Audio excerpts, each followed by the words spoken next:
Hi, everybody. In this exercise, we're going to continue picking up the tools that we need to become an expert on some topic of interest for us. Maybe it's, again, something, your dissertation or thesis, or maybe it's a question that your school or district or workplace are wrestling with. Okay. Now, in our previous exercise, we started with an article and followed it backwards in time to see what were the roots of that idea, that study, kind of where did it come from, kind of what led to those researchers asking that question. In this exercise, we're going to flip that on its head and we're going to start with the study and now follow it forwards into time to see who cites that study. Does it end up being cited by lots of researchers? Are other researchers using that idea, those findings, to shape their own ideas and the future development of the field? Or does it just kind of go nowhere and withers and dies on the vine? All right, let's get started. Okay, I've already got us into Web of Science here, and the article that we're going to use is the same one we used last time, Neuroscience and Education, Myths and Messages, and it's looking at popular neuroscience myths that we see in education. I've entered it into our search field, looking under title. Notice I have the title in quotation marks because I don't want to just find a whole bunch of articles that have the word neuroscience here and education there and myth somewhere else, right? Okay, so we're ready to search. So let's click on search. Okay. Once we find this, I'm going to actually click on the title. There's just the one article. I'm going to click on the title to take us to the full page talking about this specific study. Okay, so here we are. Now, last time we looked at the references, and we see there's, at the time I'm making this, well, no, this won't change the number of references. There's 95 cited references for the paper. And the references are the studies that these authors talked about, that they used in their paper. And those are the older studies that influenced what they've done here. This is kind of their basis for this study. In this exercise, we're going to instead, we're going to focus on the citations. And the citations are the future studies that came out that talked about this paper. So this is how we travel forward into time to see what happens to these findings. Okay, now in the Web of Science, there's two different citation numbers that we have.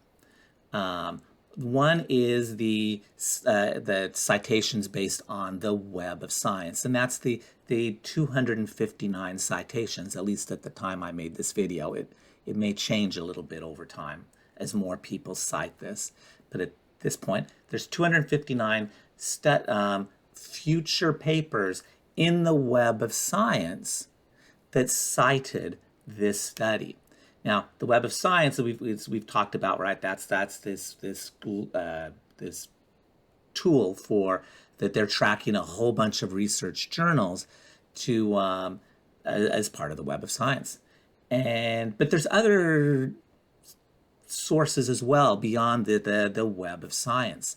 There's databases that are foreign, international databases that are different than the Web of Science. There's databases that look at theses and dissertations, or maybe more in depth on conference presentations or something. And so there's other sources out there that aren't covered by the Web of Science that may also cite this.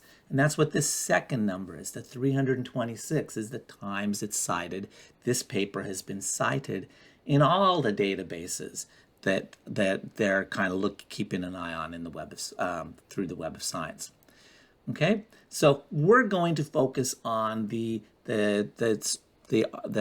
Web of Science core collection. Those are those journals that are closely tracked by the Web of Science, and that would be this 259 citations, which is the answer to question number one. How many citations did Neuroscience and Education, Myths and Messages have in the Web of Science core collection?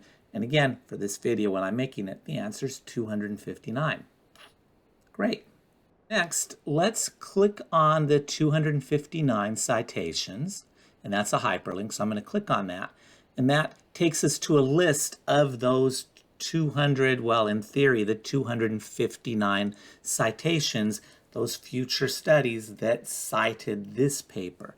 Now notice, if you pay attention, you'll see that it's only 250, not the 259, and that's again for the issue that Web of Science may be aware of a citation, but it doesn't have enough information on that citation for Web of Science to actually make a formal record for it.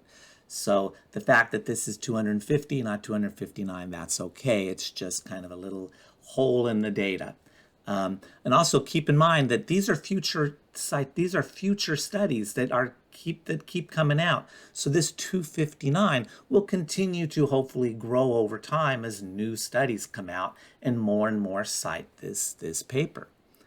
Okay, so 250, 250, 259, again, our answer for one was 259, is a lot of papers, a lot of research. But we also, let's do what we did last time, and we're going to focus more narrowly on this specific interest that we have in learning styles.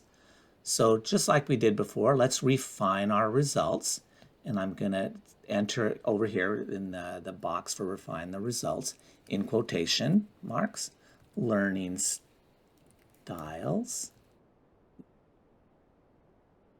I put it in quotes just to make sure that's just what I get. And I'm going to refine down to 47 articles or that specifically address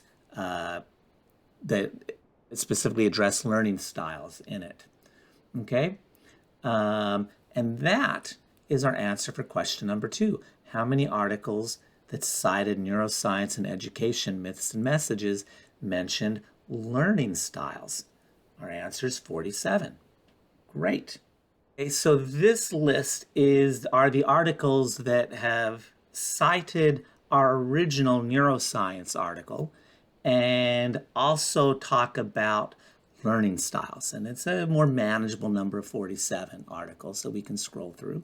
Let's kind of look at these, go through this a little bit. Now, something that you should notice right away is that, notice these are all newer articles. And of course, they have to be newer articles because they're citing the older one. You can't, a study can't cite a future paper. You know, then we really would be doing time travel.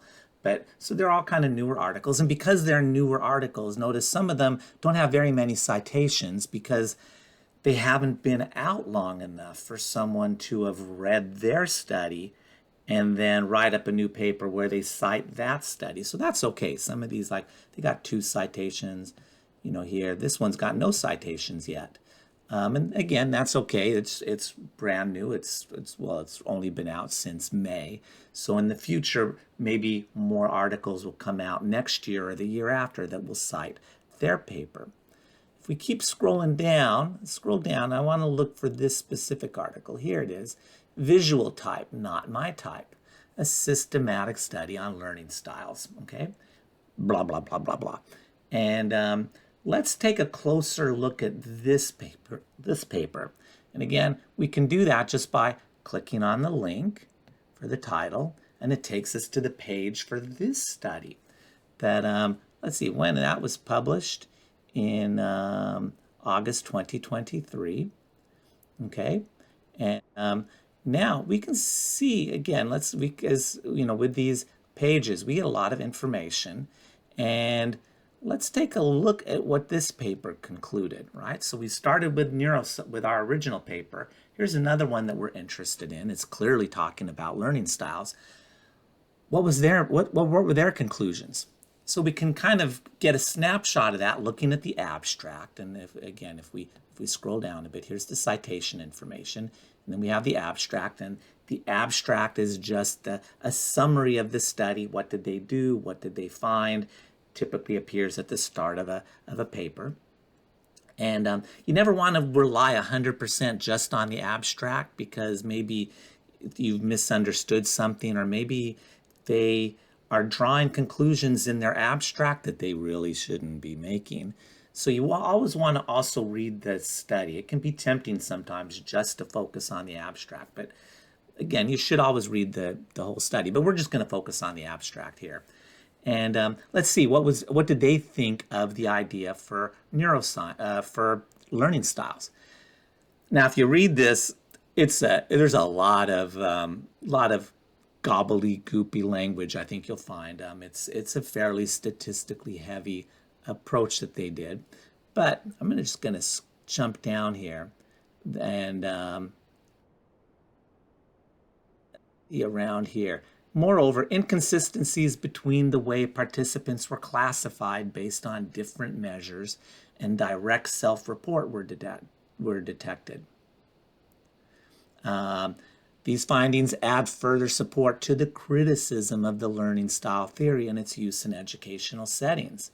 Actually, there's another line up here. No evidence of a difference in learning sign words among individuals with different learning styles, whether that was based on a questionnaire that they took on learning styles or by their own self-report of them saying, I'm a visual learner, I'm a whatever. So both of these are saying they're not finding any evidence that learning style seems to work. So that's pretty discouraging for the idea of learning styles, which is our answer for question number 3. Based on the abstract for visual type, not my type, blah, blah, blah, blah, blah, do the findings support the idea that presenting information in a person's preferred format improves learning? No, their conclusion is you could give it, whether it's based on a survey, on an assessment that's supposed to measure which is the best way, or it's based on their own self-report. They're not seeing any improvement in learning based on the idea of learning styles. So that's a definite no in this case. Okay? Continuing with this article, if we scroll up again, notice, like I said a minute ago, Web of Science also tells us how many even newer articles since this was published, how many newer ones have cited it. And we see in that case there's three citations so far. And again, that number will grow. It hasn't been, hopefully, it hasn't been out very long for people to start pulling on it, but hopefully it'll continue to grow over time. And that is our answer for question number 4. How many citations did visual type, not my type, blah, blah, blah, blah, blah, have in the Web of Science core collection? And we see the answer is 3. So can you see how kind of where we're going with this? In fact, we've already got these 3 citations. Notice that's a hyperlink. We could click on it and go further along and see the papers, the even newer papers that cited the paper, that cited our original paper.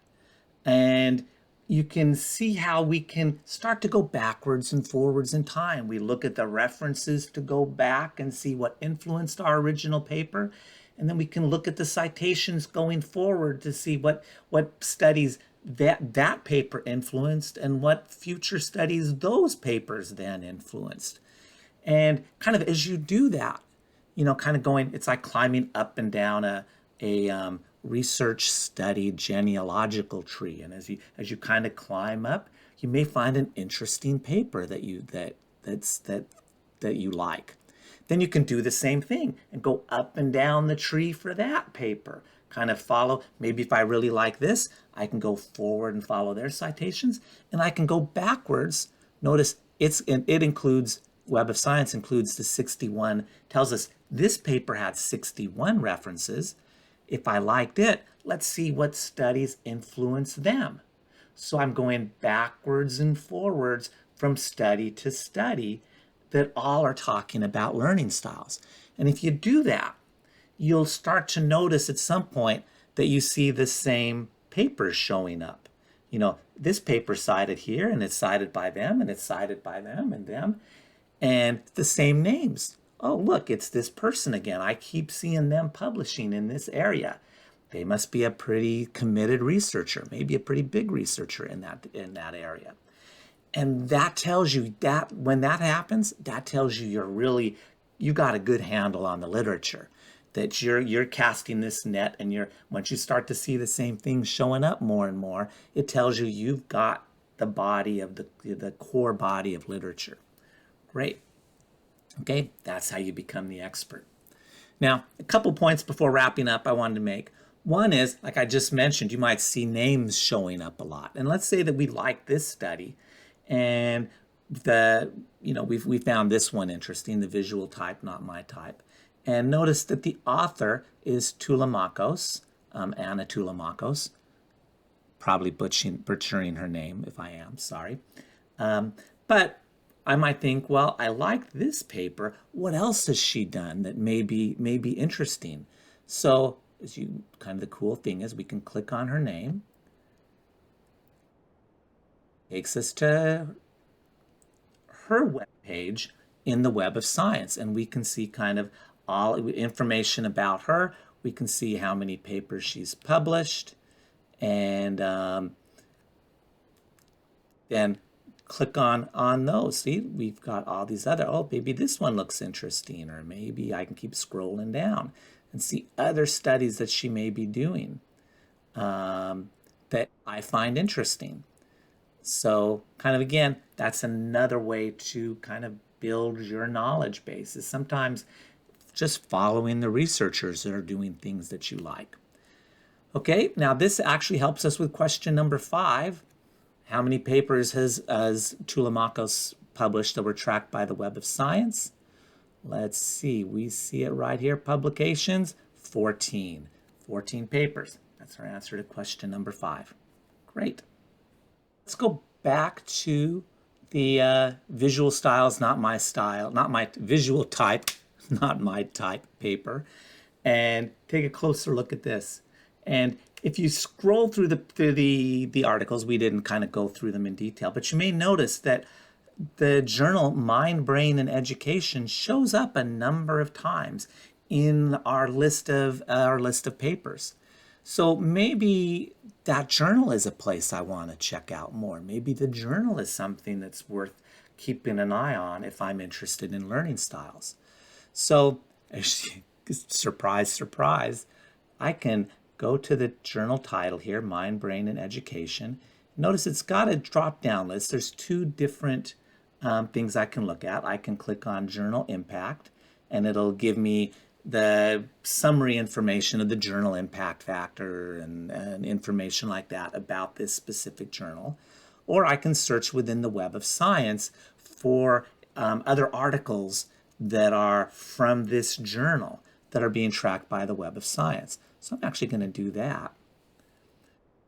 It takes me, here's 541 different articles that are published in that journal that are being tracked by the Web of Science.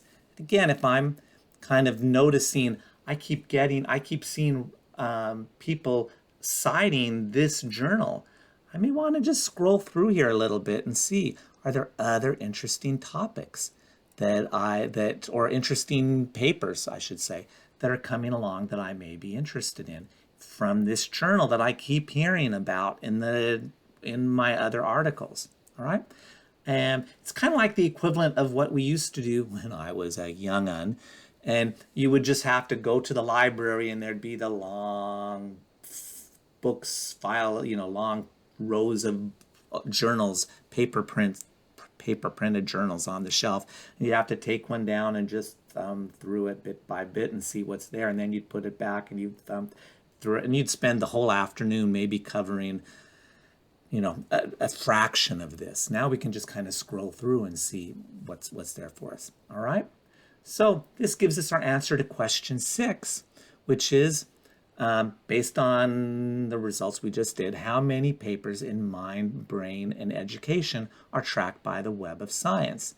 You see the answer here is 541. And again, that'll also increase as they put out a new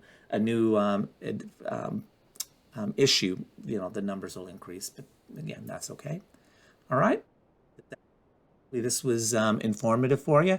And again, kind of the tools that you can use so you can become the expert on whatever topic you want. Great. All right. Good day. Bye-bye.